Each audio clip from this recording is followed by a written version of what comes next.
Pasok tayo sa 7-Eleven, guys. So wala naman siyang pinagkaiba. Yan, meron lang silang coffee station. So ang haba ng pila ng bathroom.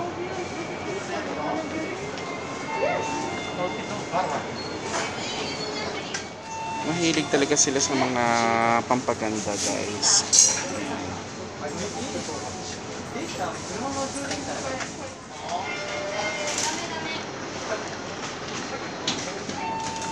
Ayan.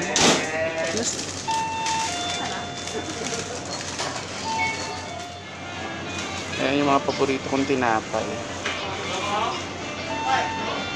Ito, masarap to. Common convenience store lang din naman siya. Wala naman siyang pinagkaiba dun sa mga 7-Eleven sa Pilipinas. Just that more on Japanese talaga yung mga tinitinda nila dito. Corn dog. Yan, lalabas na ako. Meron din silang coffee station, guys. Xerox machine, nice.